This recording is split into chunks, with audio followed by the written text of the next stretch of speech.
وقال الذين لا يرجون لقاءنا لولا أنزل علينا الملائكة أو نرى ربنا لقد استكبروا في أنفسهم وعتوا عتوا كبيرا يوم يرون الملائكة لا بشرى يومئذ للمجرمين ويقولون حجرا محجورا وقدمنا إلى ما عملوا من عمل فجعلناه هباء منثورا أصحاب الجنة يومئذ خير مستقرا وأحسن مقيلا ويوم تشقق السماء بالغمام ونزل الملائكة تنزيلا الملك يومئذ الحق للرحمن وكان يوما على الكافرين عسيرا ويوم يعض الظالم على يديه يقول يا ليتني اتخذت مع الرسول سبيلا يا ويلتى ليتني لم أتخذ فلانا خليلا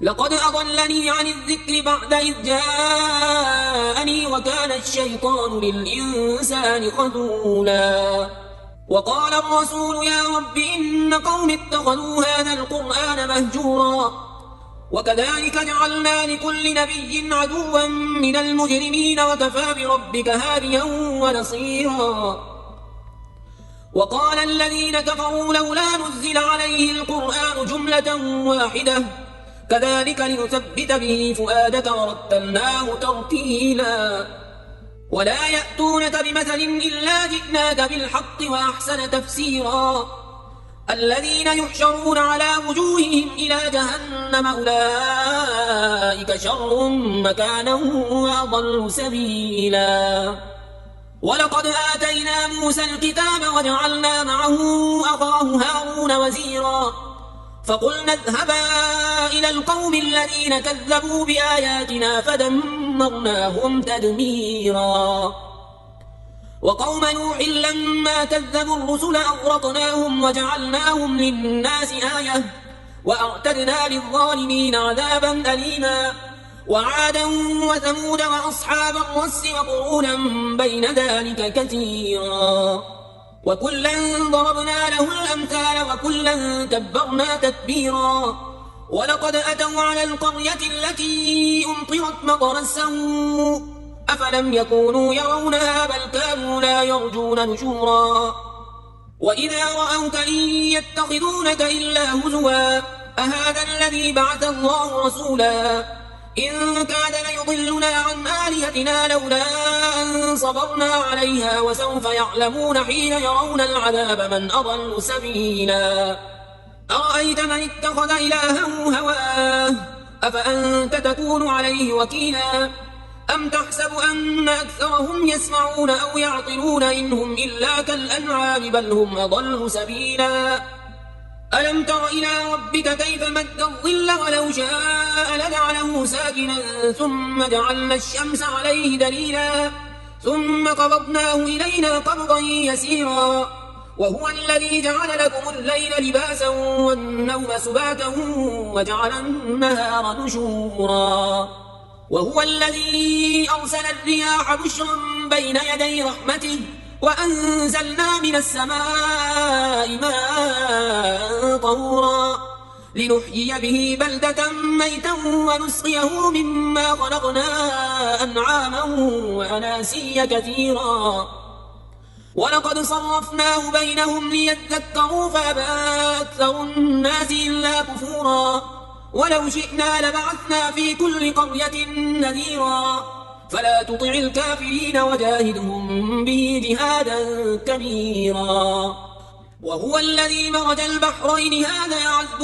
فرات وهذا ملح أجاج وجعل بينهما برزخا وحجرا محجورا وهو الذي خلق من الماء بشرا فجعله نسبا وصهرا وكان ربك قديرا ويعبدون من دون الله ما لا ينفعهم ولا يضرهم وكان الكافر على ربه ظهيرا وما أرسلناك إلا مبشرا ونذيرا قل ما أسألكم عليه من أجر إلا من شاء أن يتخذ إلى ربه سبيلا وتوكل على الحي الذي لا يموت وسبح بحمده وكفى به بذنوب عباده خبيرا.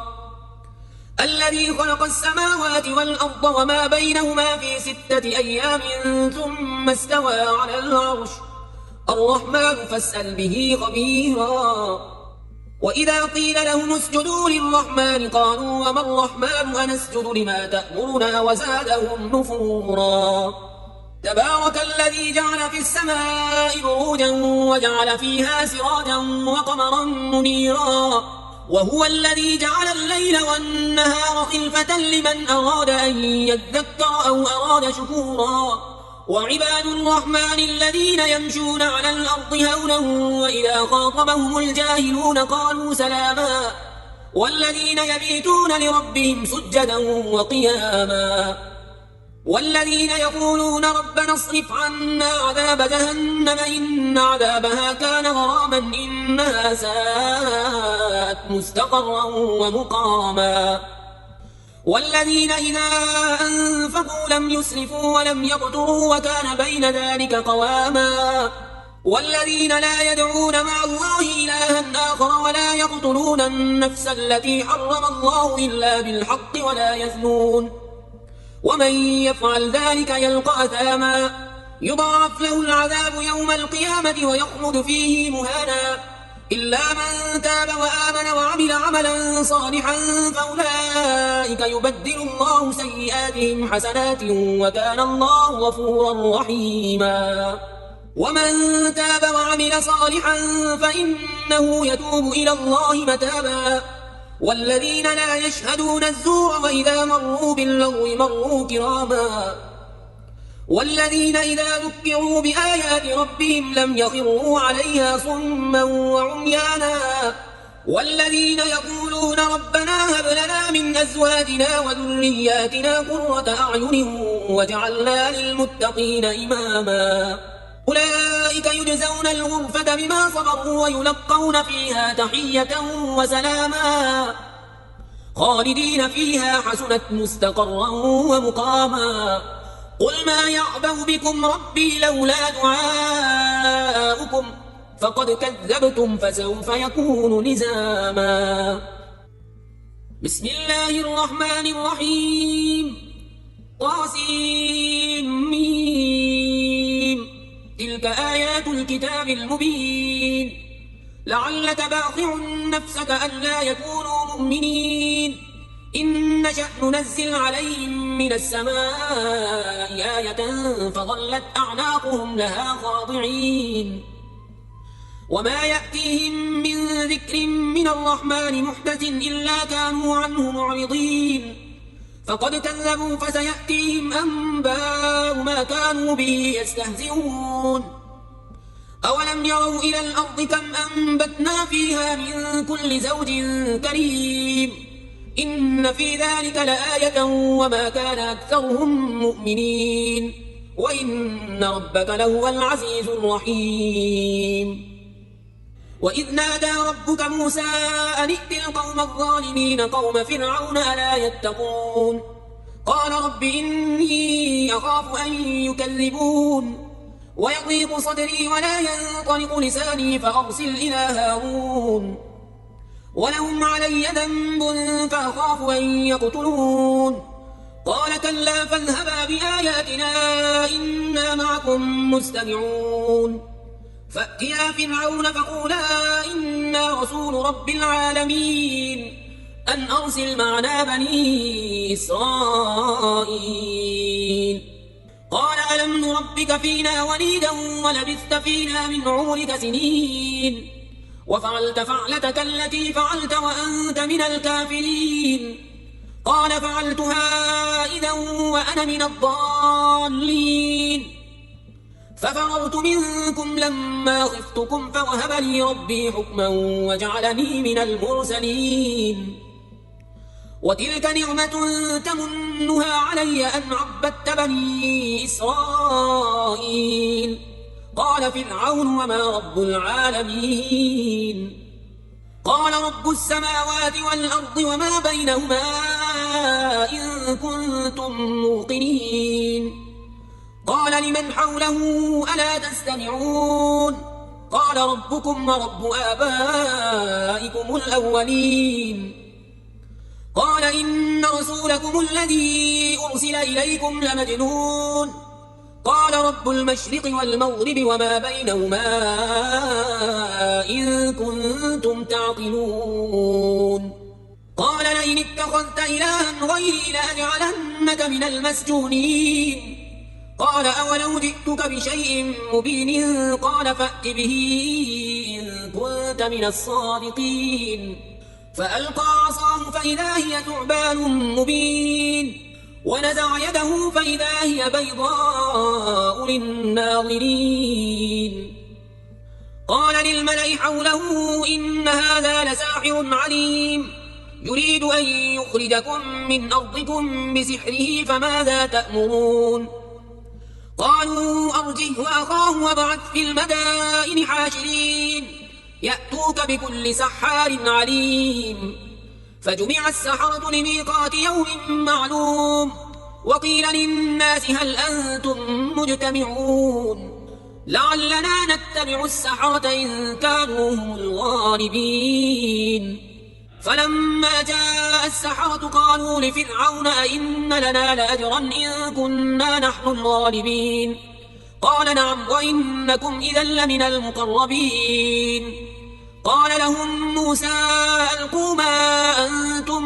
ملقون فألقوا حبالهم وعصيهم وقالوا بعزة فرعون إنا لنحن الغالبون فألقى موسى عصاه فإذا هي تلقف ما يأفكون فألقي السحرة ساجدين قالوا آمنا برب العالمين رب موسى وهارون قال آمنتم له قبل أن آذن لكم إنه لكبيركم الذي علمكم السحر فلسوف تعلمون لأقطعن أيديكم وأرجلكم من خلاف ولأصلبنكم أجمعين قالوا لا ضير إنا إلى ربنا منقلبون إنا نطمع أن يغفر لنا ربنا خطايانا أن كنا أول المؤمنين وأوحينا إلى موسى أن أسر بعبادي إنكم متبعون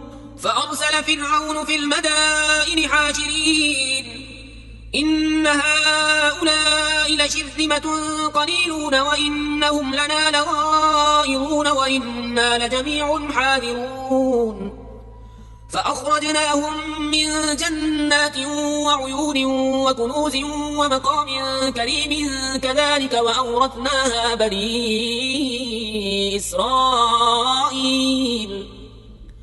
فأتبعوهم مشرقين فلما تراءى الجمعان قال أصحاب موسى إنا لمدركون قال كلا إن معي ربي سيهدين فأوحينا إلى موسى أن اضرب بعصاك البحر فانفلق فكان كل فرق كالطود العظيم وأزلفنا ثم الآخرين وأنجينا موسى ومن معه أجمعين ثم أغرقنا الآخرين إن في ذلك لآية وما كان أكثرهم مؤمنين وإن ربك لهو العزيز الرحيم واتل عليهم نبأ إبراهيم إذ قال لأبيه وقومه ما تعبدون قالوا نعبد أصناما فنظل لها عاكفين قال هل يسمعونكم إذ تدعون أو ينفعونكم أو يضرون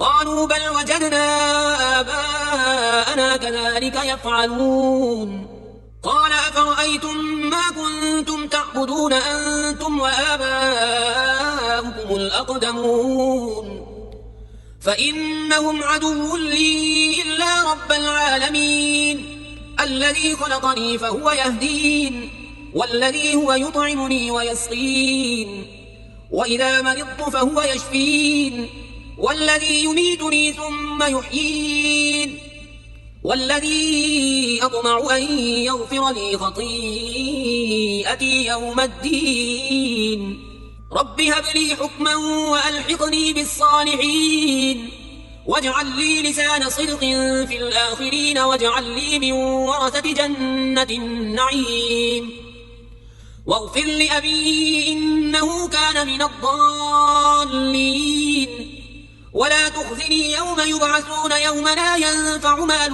ولا بنون إلا من أتى الله بقلب سليم وأزلفت الجنة للمتقين وبرزت الجحيم للغاوين وقيل لهم أين ما كنتم تعبدون من دون الله هل ينصرونكم أو ينتصرون فكبكبوا فيها هم والغاوون وجنود إبليس أجمعون قالوا وهم فيها يختصمون تالله إن كنا لفي ضلال مبين إذ نسويكم برب العالمين وما أضلنا إلا المجرمون فما لنا من شافعين ولا صديق حميم فلو أن لنا كرة فنكون من المؤمنين إن في ذلك لآية وما كان أكثرهم مؤمنين وإن ربك لهو العزيز الرحيم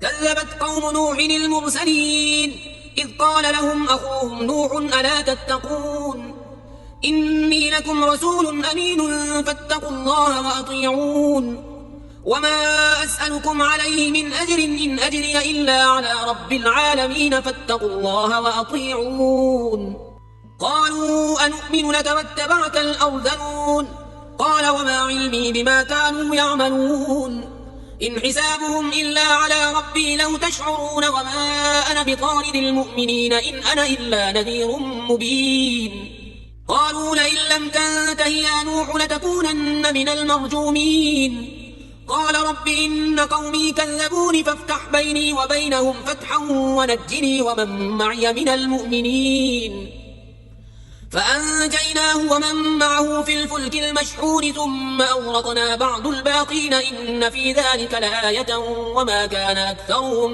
مؤمنين وإن ربك لهو العزيز الرحيم كذبت عاد المرسلين إذ قال لهم أخوهم هود ألا تتقون إني لكم رسول أمين فاتقوا الله وأطيعون وما أسألكم عليه من أجر إن أجري إلا على رب العالمين أتبنون بكل ريع آية تعبثون وتتخذون مصانع لعلكم تخلدون وإذا بطشتم جبارين فاتقوا الله وأطيعون واتقوا الذي أمدكم بما تعلمون أمدكم بأنعام وبنين وجنات وعيون إني أخاف عليكم عذاب يوم عظيم قالوا سواء علينا أوعظت أم لم تكن من الواعظين إن هذا إلا خلق الأولين وما نحن بمعذبين فكذبوه فأهلكناهم إن في ذلك لآية وما كان أكثرهم مؤمنين وإن ربك لهو العزيز الرحيم كذبت ثمود المرسلين إذ قال لهم أخوهم صالح ألا تتقون إني لكم رسول أمين فاتقوا الله وأطيعون وما أسألكم عليه من أجر إن أجري إلا على رب العالمين أتتركون فيما هاهنا آمنين في جنات وعيون وزروع ونخل طلعها هضيم وتنحتون من الجبال بيوتا فارهين فاتقوا الله وأطيعون ولا تطيعوا أمر المسرفين الذين يفسدون في الأرض ولا يصلحون قالوا إنما أنت من المسحرين ما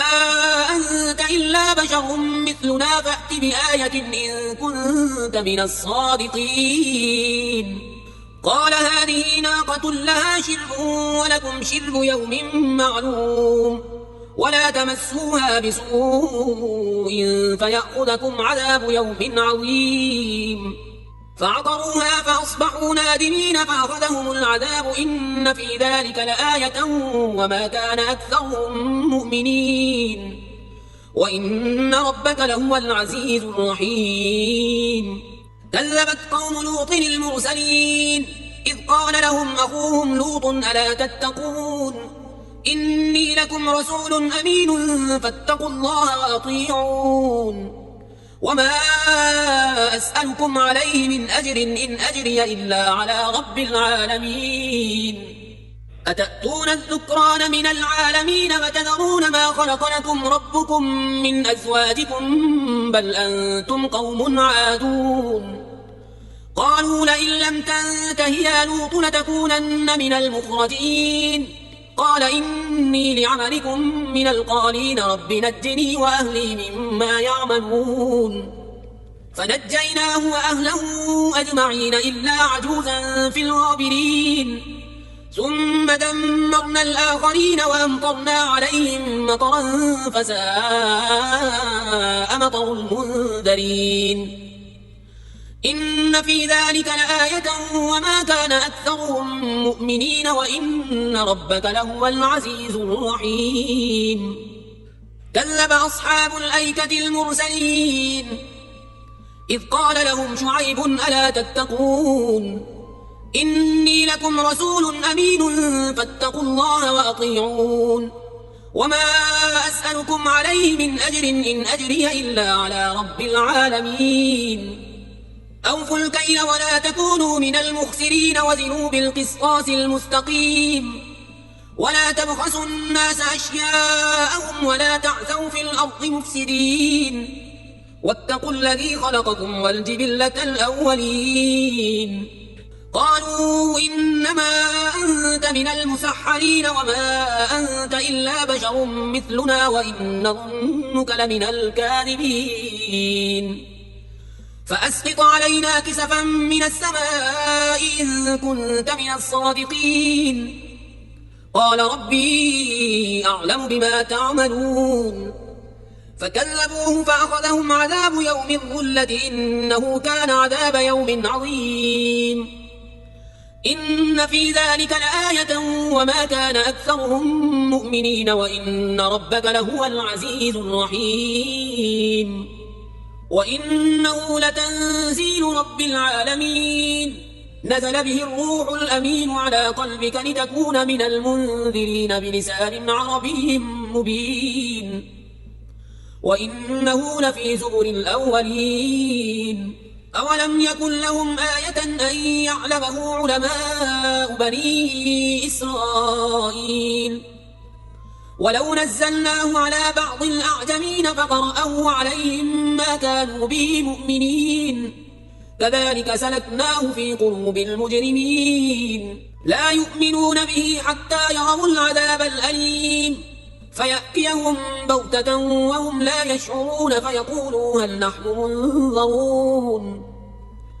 أفبعذابنا يستعجلون أفرأيت إن متعناهم سنين ثم جاءهم ما كانوا يوعدون ما أغنى عنهم ما كانوا يمتعون. وما أهلكنا من قرية إلا لها منذرون ذكرى وما كنا ظالمين وما تنزلت به الشياطين وما ينبغي لهم وما يستطيعون إنهم عن السمع لمعزولون. فلا تدع مع الله إلها آخر فتكون من المعذبين. وأنذر عشيرتك الأقربين واخفض جناحك لمن اتبعك من المؤمنين. فإن عصوك فقل إني بريء مما تعملون وتوكل على العزيز الرحيم الذي يراك حين تقوم وتقلبك في الساجدين إنه هو السميع العليم. هل أنبئكم على من تنزل الشياطين؟ تنزل على كل أفاك أثيم يلقون السمع وأكثرهم كاذبون. والشعراء يتبعهم الغاوون. ألم تر أنهم في كل واد يهيمون وأنهم يقولون ما لا يفعلون إلا الذين آمنوا وعملوا الصالحات وذكروا الله كثيرا وانتصروا من بعد ما ظلموا وسيعلم الذين ظلموا أي منقلب ينقلبون. بسم الله الرحمن الرحيم. طاسين. تلك آيات القرآن وكتاب مبين. هدى وبشرى للمؤمنين الذين يقيمون الصلاة ويؤتون الزكاة وهم بالآخرة هم يوقنون. إن الذين لا يؤمنون بالآخرة زينا لهم أعمالهم فهم يعمهون. أولئك الذين لهم سوء العذاب وهم في الآخرة هم الأخسرون. وإنك لتلقى القرآن من لدن حكيم عليم. إذ قال موسى لأهله إني آنست نارا سآتيكم منها بخبر أو آتيكم بشهاب قبس لعلكم تصطلون. فلما جاءها نودي أن بورك من في النار ومن حولها وسبحان الله رب العالمين. يا موسى إنه أنا الله العزيز الحكيم.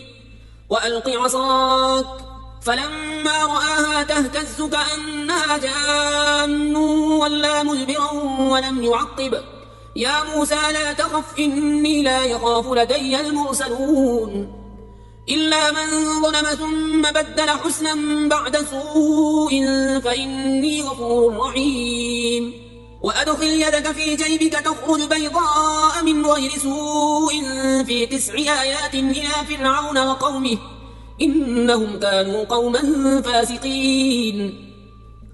فلما جاءتهم آياتنا مبصرة قالوا هذا سحر مبين.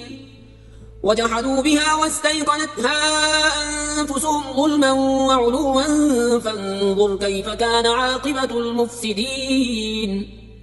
ولقد آتينا داود وسليمان علما وقال الحمد لله الذي فضلنا على كثير من عباده المؤمنين.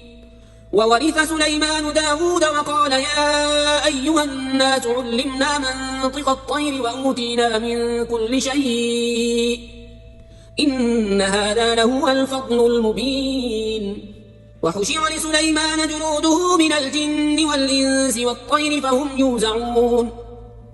حتى إذا أتوا على واد النمل قالت نملة يا أيها النمل ادخلوا مساكنكم لا يحطمنكم سليمان وجنوده وهم لا يشعرون. فتبسم ضاحكا من قولها وقال رب أوزعني أن أشكر نعمتك التي أنعمت علي وعلى والدي وأن أعمل صالحا ترضاه وأدخلني برحمتك في عبادك الصالحين. وتفقد الطير فقال ما لي لا أرى الهدهد أم كان من الغائبين. لو عذبنه عذابا شديدا أو لأذبحنه أو ليأتيني بسلطان مبين.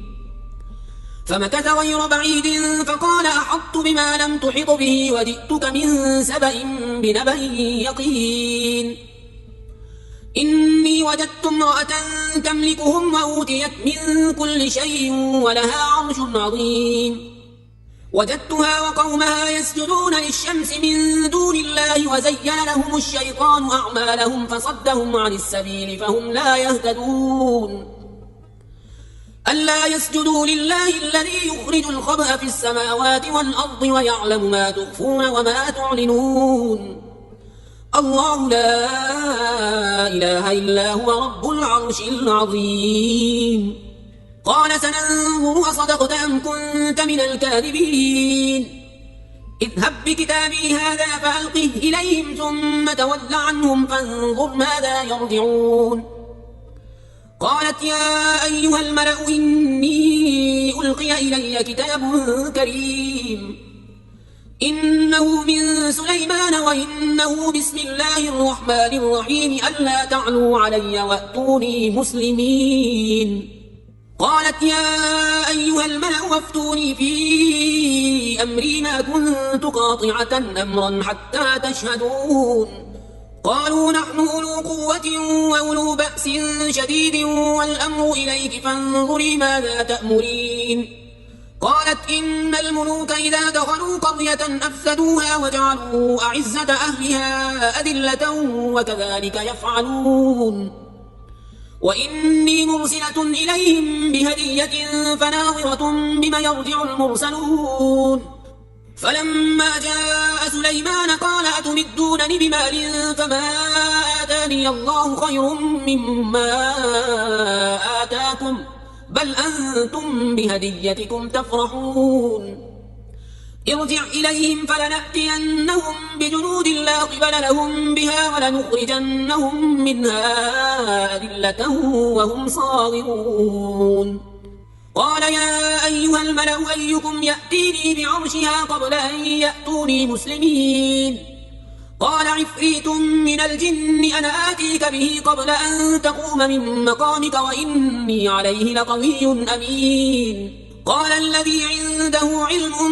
من الكتاب أنا آتيك به قبل أن يرتد إليك طرفك فلما رآه مستقرا عنده قال هذا من فضل ربي ليبلوني أأشكر أم أكفر ومن شكر فإنما يشكر لنفسه ومن كفر فإن ربي غني كريم قال نكروا لها عرشها ننظر أتهتدي أم تكون من الذين لا يهتدون فلما جاءت قيل هكذا عرشك قالت كأنه هو وأوتينا العلم من قبلها وكنا مسلمين وصدها ما كانت تعبد من دون الله إنها كانت من قوم كافرين قيل لها ادخل الصرح فلما رأته حسبته لجة وكشفت عن ساقيها قال إنه صرح ممرد من قوارير قالت رب إني ظلمت نفسي وأسلمت مع سليمان لله رب العالمين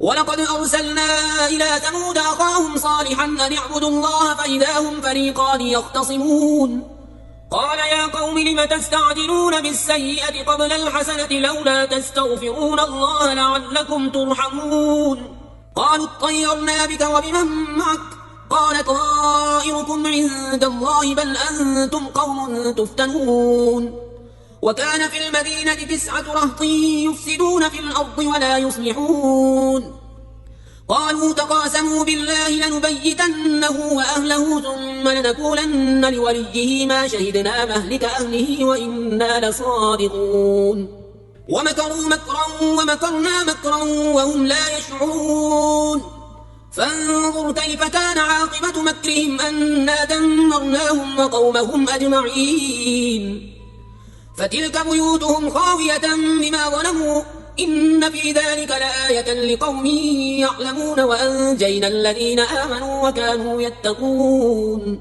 ولوطا إذ قال لقومه أتأتون الفاحشة وأنتم تبصرون أئنكم لتأتون الرجال شهوة من دون النساء بل أنتم قوم تجهلون فما كان جواب قومه إلا أن قالوا أخرجوا آل لوط من قريتكم إنهم أناس يتطهرون فأنجيناه وأهله إلا امرأته قدرناها من الغابرين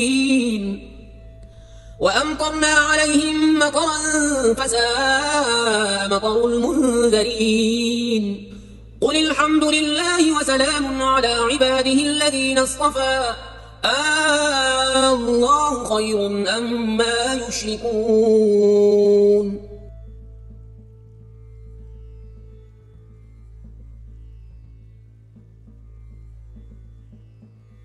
لا إله إلا الله محمد رسول الله لا إله إلا الله محمد رسول الله لا إله إلا الله محمد رسول الله لا إله إلا الله محمد رسول الله لا